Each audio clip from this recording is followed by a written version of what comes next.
Alam ko naman he's a man of faith. Pero bakit yung actions niya pag nagagalit siya, hindi tugma? Pag-usapan natin, ano ba yung mga symptoms ng bipolar disorder? It was easy for me to judge him based on his actions. But when I truly understood na ito pala yung bipolar, ito pala yung manic episodes, mas madali nang iproseso ang mga bagay-bagay. Hello, Clingers! Omni and Bryce here. Let's talk about marriage and relationships, parenting, and anything that every family can enjoy listening to. Well, hindi lang basta mag-enjoy, but our hope is that you will also learn from us and with us. So for now, let's dive into the episode. So this time, we're gonna go through dun sa mga symptoms na naging evident sa akin, Mami. Yeah, actually, as we go through the symptoms, maganda rin, Daddy, na pag-uusapan na natin yung kamusta, yung buhay, di ba? Yung ganon. Kumbaga nadadaanan na rin natin siya. During the first episode, I was talking about the jealousy that happened inside of me. It was no one's fault, and it was really a struggle that I had internally, so I had to deal with it. Meron silang family chat group, since hindi niya ako kinakausap. Doon niya ako kinausap. I ended up talking to him in the family chat group. As a result, he got humiliated. Yeah. And sobrang na-trigger yung anger. Yung mania. To the point na nag-aaway kami sa chat group, tapos nag-aaway din kami in person. And it was really nakakahiya. And I thought we were already over that anger issue kasi, Bryce had anger issues before. During the earlier years of our marriage, lumabas na yan, yung mga anger issues ni Bryce. Yeah. Hindi siya nananakit physically, pero malakas siyang sumigaw kapag nagagalit siya. I remember a very matinding trigger that time. Na-scam tayo sa business. Tapos nagka-utang-utang tayo. And it was too much for me to handle kasi first time ko yun. Yeah, pero nung time na yon talagang we thought it was just an anger as a response of the previous traumas. Parang ang inassume namin nun, since wala pa namang formal consultation, na parang because of the things that we're reading on Google, yung anger niya was triggered by environmental factors kasi he grew up in an environment na normal lang yung nagsisigawan. Yes. There was a time pa na sobrang galit na galit siya na hindi niya natiis yung nahawakan niyang mug na ibato niya sa floor. So, yun na yung pinakamalalang ginawa niya nung time na angry siya. Guys, hindi ako proud sa mga ginawa ko na yun. But, there's no way but to open up about this kasi this is our way of letting you know that you're not alone. And we're not a perfect family. Yes. Anyway, going back to what I was talking about, anger issues in the past. And then, at some point, when we already entered our current church, there's this program that allows couples to heal individually. It's called Soul Cure. It's a retreat that we both attended as husband and wife. Parang siyang inner healing and deliverance no? Na parang It is, right? And even yung anger issues ni Bryce, it was dealt during the Soul Cure. And for 2 years, guys, wala kaming away. Imagine that. Saya, wala talaga. As in, ang saya. May konting parang makaramdaman ko na galit ako, pero hindi controlled talaga siya. Tapos hay-hay talaga yung buhay namin for 2 years until Papa died. Until Papa died. And then, yun nga, parang bumalik lahat. Nag-relapse yung mga heightened emotions niya, heightened anger niya, na talagang pagka nagalit siya, yung talagang over the top, walang middle ground. And then, even sa chat, nangaaway siya. Sobrang hirap niya on my part, on my end. Kasi, kumbaga, modesty aside naman, guys, I feel like I'm a good dad, I'm a good husband, I'm a good person. Kasi, I know naman, I gave my life to Jesus 19 years ago. I'm trying my best to live a good life. So, I would have hard times to marry na, Lord, ba't ganito? Alam ko naman, ito yung heart ko, pero ba't ganito yung ginagawa ko? Ako naman, on my end, parang looking at the outside, parang hindi ko din maintindihan. Alam ko naman, he's a man of faith. Pero bakit yung actions niya pag nagagalit siya, hindi tugma? At that time, I really judged him based on that. And I feel guilty about this. Kasi parang for someone who was not aware about mental health issues and about how bipolar 1 disorder goes, it was easy for me to judge him based on his actions. Pero grabe, chinaga niya ako, guys. I was guilty. I was really guilty about that. Na parang, ano na talaga yan, character niya na talaga yan, magagalitin talaga siya. So, I feel guilty about it. Kasi if you don't understand something, the tendency for human beings, including me, is to assume and to label people based on what they see. I even questioned, sorry about this, Daddy. I feel embarrassed saying this, but during the time that I was really also angry at him na rin because of how he's treating me when he's angry. He was angry. I really questioned his faith. Parang talaga ba, ito bang taon to, talaga may relationship kay Jesus? Baka hindi na tumatalab yung devotions niya. Yung nga, minsan nga, minamak ko pa siya doon sa utak ko, na parang itong taon to, araw-araw naman nagbabasa ng Biblia, pero pag nagalit, kala mo. I mean, sorry about that. It's the human in me, and I feel guilty about it, Dad. Now that I know what's going on with you. Pero, you stayed, mommy. Diba? That's thank God. Alam mo, it's also by God's no one can grace. take that away from you. Despite na may ganito ako. Naiyak ako. Despite na may ganito ako. Diba? You stood by my side for 13 years and yun, thank you. You know what? It's really by God's grace. I couldn't even take credit for it. But of course, I love you, but I'm also human, diba? The easier thing is to give up when things are not going well. Yeah. But I'm here, and it's only because of God's grace. Sa totoo lang, I mean, if there is one thing that we are very proud of, Even during the tough even times. during the tough times, we always go to God. We Yeah. always seek people Yeah. who are We go back to what our God, whys. and we also go back to what God says Yeah. about our marriage. Na parang we go to people who would want to keep us together and who would really give us godly wisdom on how to handle things. Pero sa totoo lang, all these things really, even us, we cannot brag about it. It is not because mahaba pasensya ko. Yes. It is not because nagdadasal siya araw-araw. It's really God. It's Grace, all God. grace, mercy, love. It's all by the grace of God. If you're watching this and you're having a tough time together in your marriage, just remember your spouse is not the enemy. Yeah. And there's always hope. Yes. You just really have to cling on to God. Yes, that's true. And for as long as you both are willing to seek help, Yes. diba, whether spiritually or professionally, Yes. things have hope. I mean, the marriage agree. always has hope. Okay, going back to the topic, dumating na sa point na since nag-aaway na nga kami and nakakahiya na sa pamilya ni Bryce din at sa mga anak ko na nakikita yung parents nila na nag-aaway, I decided to move to Mandaluyong with the kids temporarily for a few days just to cool down. And the usapan was kapag ka okay na siya, he would come to me and the kids and we will talk na malamig na kami. Pero since hindi ko nga alam na may manic episodes pala siya, it will not be possible for him to cool down at that moment without Yeah. extra help. It took days actually. Took days. And during those days that he was at the height of his emotions, inaaway niya ako hanggang social media. Pero di ko nababasa. Grabe. I did a lot of stupid things. Sinasabi na lang sa akin ng mga friends namin, oo, Omni, nag-post na naman si Bryce ng ganito. Talagang nagagalit siya noon kasi parang feeling niya iniwan ko siya. Yeah, that's what I felt. Kasi nga, may issue na nga ako ng abandonment before eh. Yeah. Tapos parang ito nga si Papa nga, biglang umalis, bigla ako iniwan. Tapos feeling ko, everyone will leave me. Pag medyo nararamdaman ko na itong taong to, medyo lumalayo sa akin, unahan ko na. Gagawa na ako ng distansya para hindi niya na ako masaktan ulit by leaving me. So same thing I felt kay mami nung time na yun. I felt like, ay, shucks, iiwan lang din ako ng babaeng to. Parang ganun. Pero that wasn't true. Yes, I know it was a lie. At that time, I didn't know it was already a manic episode. Guys, we're sharing with you yung story namin para ma-picture out nyo lang din sa inyo na, sa akin naman ganito. Yeah, So, there's a certain pattern eh. Baka makarelate kayo, Yeah. no?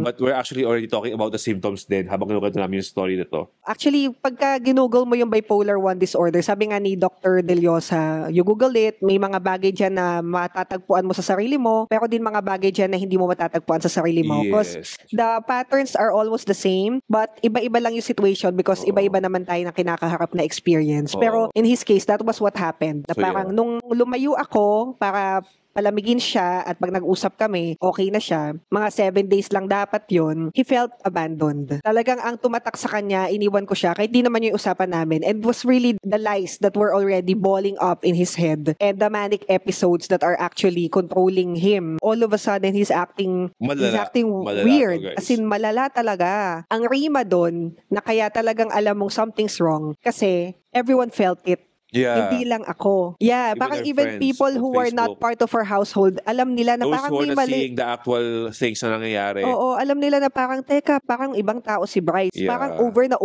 over of course, siya. they told us this nung tapos na yung mga episodes. People were also trying to reach out to him but he did not want to talk to anyone at that time. Yeah. Diba, Dad? Yeah, and I didn't care how they would feel. Back then, nung may mga nangungumusta sa akin, parang it was already too much to handle for me. Ayoko na. Parang hindi ko na kaya. Siguro, yun yung mga sabi ko mga medyo depressive side nung Parang pangyayari. pagod na ako Parang magkwento. pagod na ako magkwento. Hindi nyo naman maiintindihan. Yes. Ganon. Oo, may ganun. Pero yeah, it was just a feeling. It was not reality, but that's how he was feeling during his low moments. Yes. Tapos wala pa kami ng mga batas. So parang mali pala yun. Hindi ko pala dapat ginawa yun na nilayuan ko siya kahit pansamantala. I didn't know what he was going through. Pero sabi ko nga sa kanya sobrang valid naman lahat nun ng mga ginawa niya. Valid yung naramdaman niya. Even yung pagka-jealous siya about my brother. Kasi nga guys, ano nangyayari? Ito, pag-usapan natin, ano ba yung mga symptoms ng Nakaramdaman bipolar disorder. Particularly yung mga akin na, although ito kasi applies also to everyone na meron. Yes. Okay, ito pag-usapan natin. Number one is, kapag yung tao impulsive na, which sa akin, very evident. Sobrang impulsive. Like,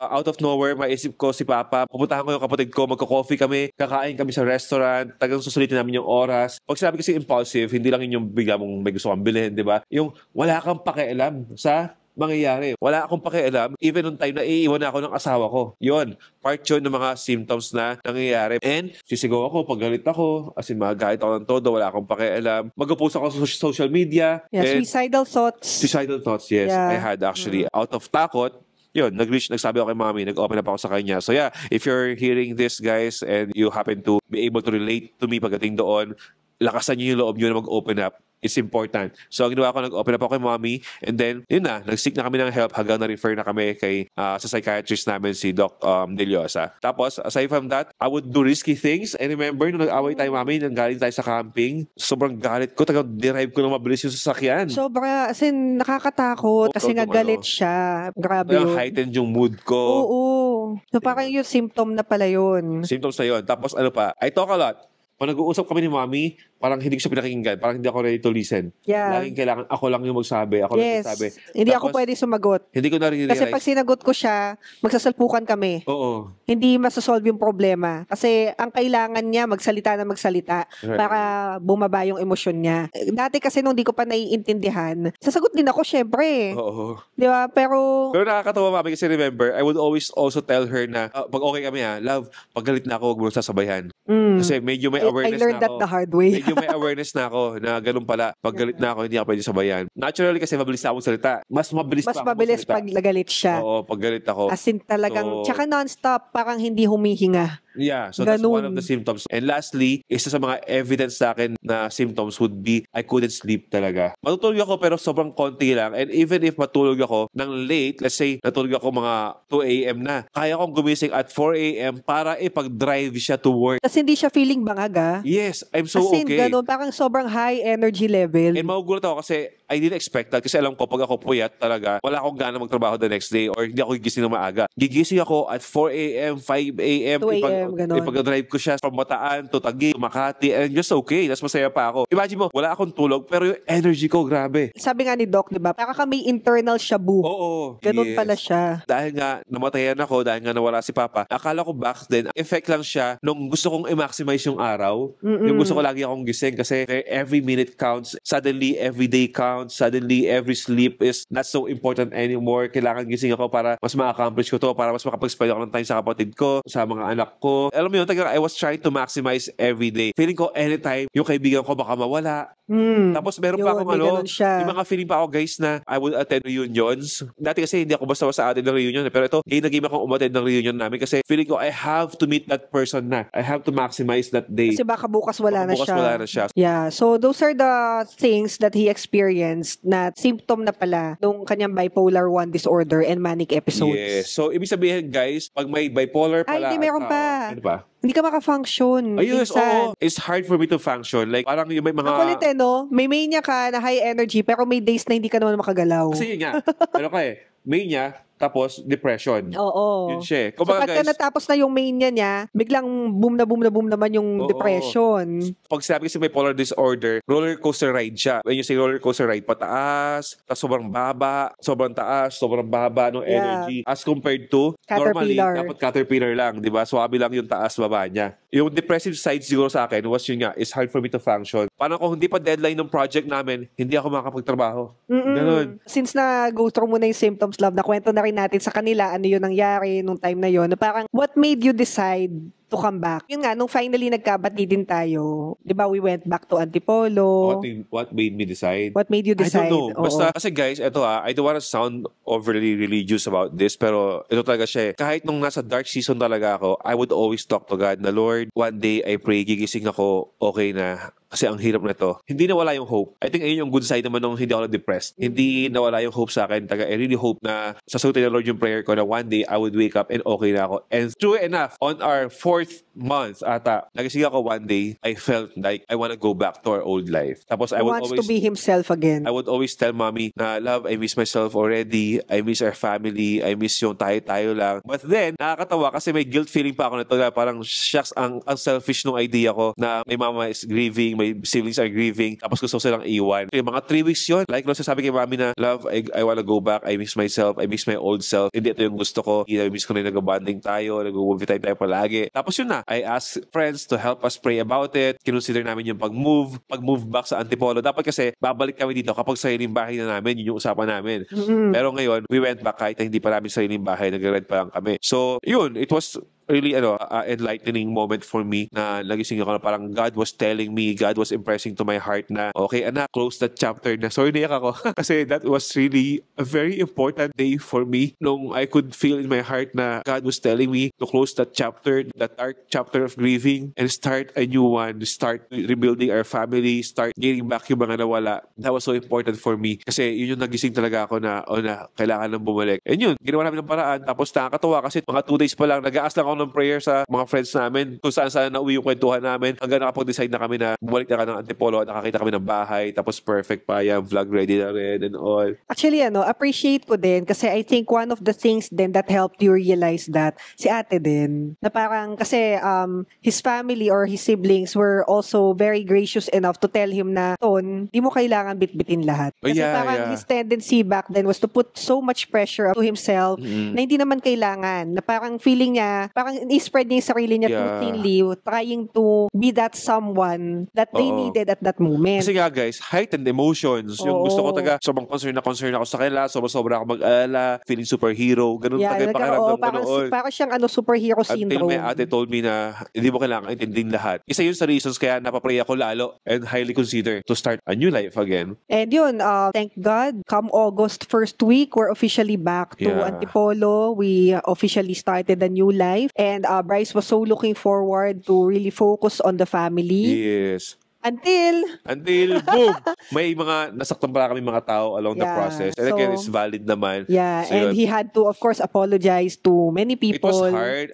The apology part is not hard. It was kasi hard for me. Tanggap ko yun, nagawa ako mali. It was hard for me lang na parang, antagal ko hinintay itong araw na to na maging okay ako. But now, why do I have to fix other things? Yeah. Ang gusto ko, yung family ko na, yung old life namin, yung gano'n. Yeah, pero I think also God allowed that to happen. Kasi it's a humbling experience for me. Yeah, oo. Pero may mga bagay that really pushed him so hard to the point na yun nga he thought of committing the unthinkable. Yun actually nag-trigger sa akin. Kasi parang tapos na close na yung chapter pero boom, may iba pa palang issue. So yun yung nag-trigger sa akin to parang manifest ulit yung mga manic episodes. Yeah, and the suicidal thoughts. Yeah. And actually, that led to us really seeking help. Kaya ako sinasabi, love ko na part of it God allowed to happen because itong consulting, matagal na tong naiisip. Matagal na to naming napag-uusapan na parang pareho namin kailangan kasi nga to make ourselves as in years ago better. Pa. Before pa nga ng retreat Oo, before pa the retreat. Kaya lang kasi lagi siyang naiisasantabi. Kasi nga, parang at that point, walang urgency, walang extra push that would really make us not want to delay it anymore until that happened. So parang when that big revelation happened, it was actually the thing that pushed Bryce to really seek help professionally. And that actually changed things and that brought healing on Bryce. Yeah. And because of that consultation, here we are. We understand our individual selves better. I understand him better. And for me, it's very important kasi first and foremost, it's hard to help a grieving person. There is nothing you can do or say that can truly help reduce the hurt to the point na wala talaga. Diyan ka na lang. Just be there for them. Kasi yun lang talaga yung mag-contribute mo. And it was really hard for me. But when I truly understood na ito pala yung bipolar, ito pala yung manic episodes. Now, kapag ka nagagalit siya or may mga triggers siya before the medication, nung time na naging aware pa lang siya or ako sa nangyayari sa amin, sa nangyayari sa kanya, mas madali nang iproseso ang mga bagay-bagay. Hindi ko na siya sinasabayan kapag nagagalit siya. Siyempre, may mga times na parang ayaw mo lang magsalita, pero deep inside, kumukulo yung loob mo. Kasi nga, gusto mong sumagot gusto mong pagtanggol yung sarili mo. Alam mo, mo, sa akin, even yung wanting to defend myself when he is acting that way, nasalita siya ng mga bagay na parang ayokong sabihin niya, pag nagagalit siya, it was easier for me to just let him express and not take it personally, give him the benefit of the doubt because I know it wasn't him. It was the illness, the symptom of the illness kicking in. Although, mami, singit ko lang to, this is important. Since my consultation naman and diagnosis, I don't remember a moment na nagalit ako ulit, na uncontrolled. Yeah, actually, oo. And I think the awareness really helped played a a lot. big part. Even prior to the medication. Siguro parang naintindihan din kasi natin pareho na, hindi to character issue. Yes. Parang it was easier for us also to process our reactions. Like ako, nawala yung yung feeling na parang may ginigrail sa puso mo na gusto mong rumesback kasi nga, salita siya ng salita. Nung time nga na naintindihan ko na yung ibig sabihin ng manic episodes, I just let him express without the grilling feeling inside my heart na parang na gusto kong rumesback. Kasi I know na he doesn't want that too. Ayaw niya din yun, yung ginagawa niya, pero hindi niya makontrol. And nung time na nagkaroon si Bryce ng suicidal tendencies, naisip ko na lang na parang okay na to kaysa hindi siya buhay. Na parang at that time, what's important for me is to keep him alive. And if he had to go through that, to keep him alive.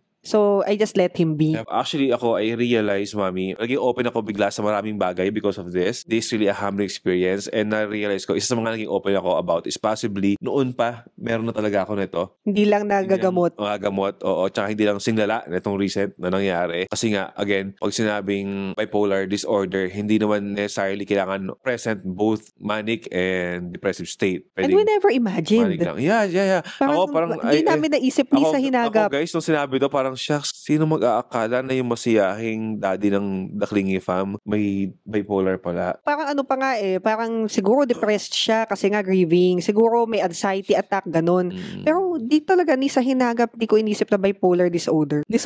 Ang nangyari kasi yung depression, hindi niya bigyan ng time, di ba, na ma-express.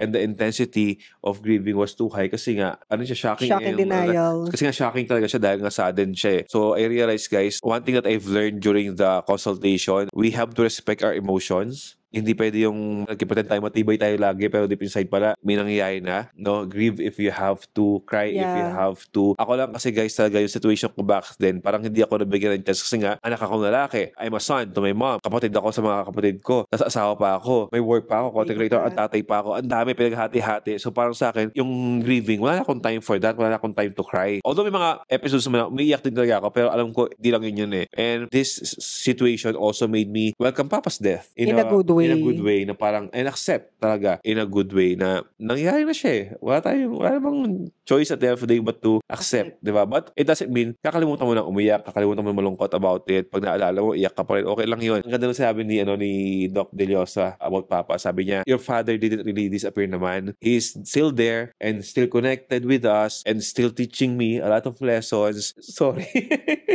Naiyak ako pag itong realization na to is still living with us and in us, in our hearts. But yun nga, sa ibang paraan lang, in a different way. But still here, I realize, no? Although, syempre, I believe in what the Bible says naman na yung mga loved ones natin, pag namatay sila, wala talaga sila dito. His legacy lives on. His memory lives on. Yeah, still here, realizing this. That's beautiful. That's beautiful. Grieving can actually be beautiful. Tsaka sabi naman sa Bible, di ba? Though the sorrow may last for a night, but joy comes in the morning. It's true.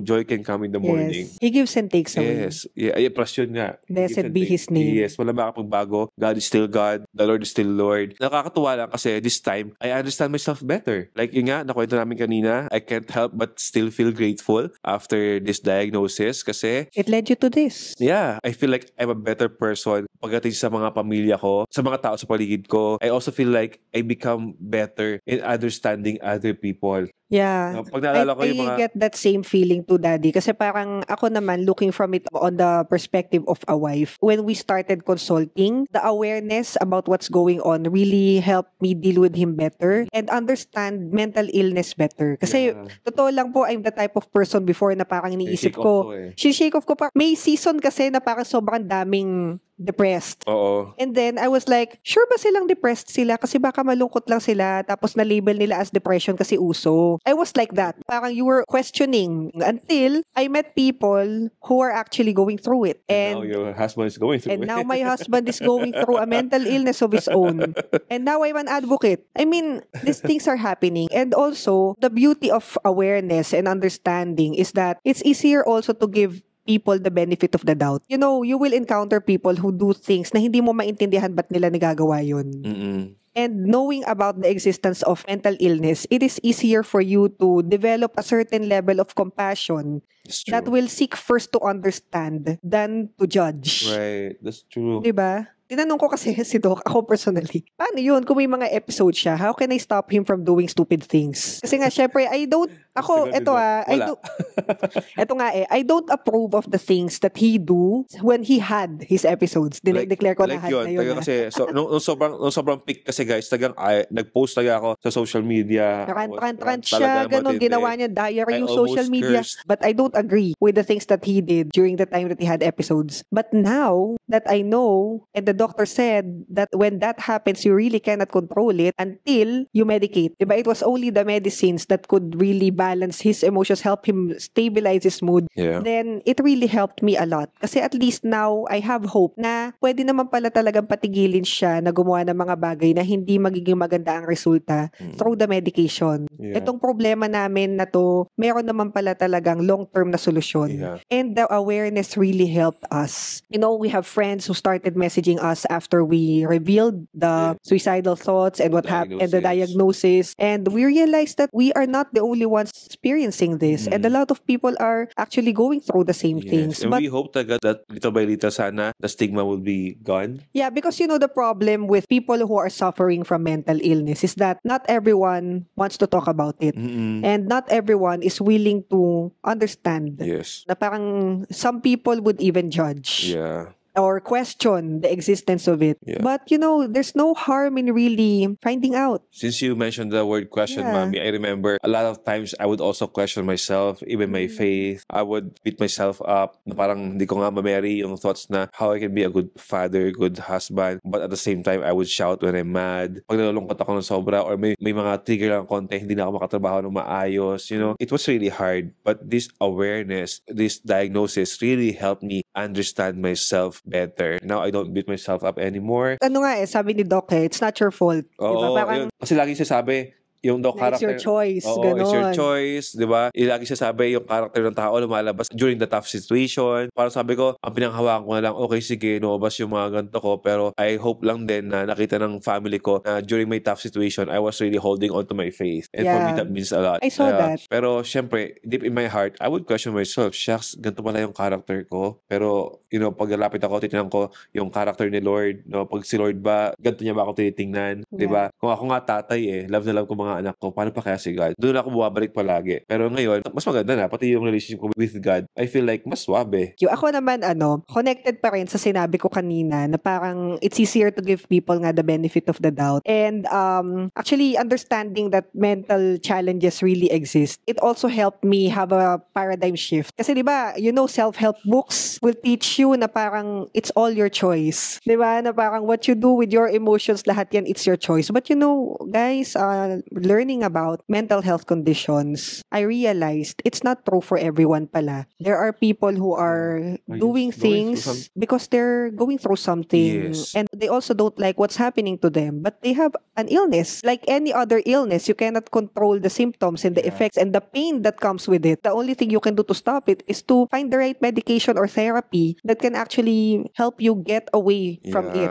And you know, it doesn't really cost much to be kind. To be kind and to be understanding. It can happen to anyone. No one is exempted. And the truth is, even people na tingin nyo wala namang mali sa buhay nila, na parang, baka meron din na parang the human mind is very complex. You know, it's not as simple as we all think. And that's what I realized. Personal realization ko yun. Ang utak pala ng tao is really far beyond what human mind can comprehend. Diba? So, we just really have to have that extra level of understanding and grace for people, regardless of the situation. Yeah, ako siguro before we end this podcast lang din, and I think this is the biggest and most important realization that I had, and I still have up to now, is yung thought na faith really works. Faith in God really works. Yes. Hindi ako iniwan ni God. Sabi sa akin ni Dr. Deliosa, actually, sabi niya, Bryce, totoo, pagaling ka na. Kasi back then, guys, nagkaroon ako ng parang aha moment na parang nagising ako, gusto ko lang bumalik sa dati. Yung pala, sign na pala yun, napagaling na ako. Kasi kumbaga, nabalanse na yung adrenaline and dopamine. Yes, but for me, it was really God who took care of me during those moments. Na, sorry, niyak ako.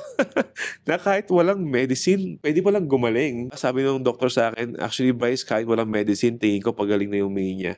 Grabe yun. Si Lord John, wala akong masasabing iba doon. Ako naman, perspective of a wife, there's also wisdom to really knowing what the illness is specifically and also knowing how to battle it, knowing how to treat it. Kasi okay tayo ngayon, diba? Pero hindi mo masasabi baka in the future, there might be another situation na pwede kang matrigger. Kung hindi mo alam yung proper medication, you could do things that you regret after. And yun nga din parang isa din yung sa mga na-appreciate namin after knowing his condition. Kasi alam namin paano siya iti-treat or paano siya i-handle when another trigger comes up. Right. Diba? Right. Knowing is winning half the battle. Yun.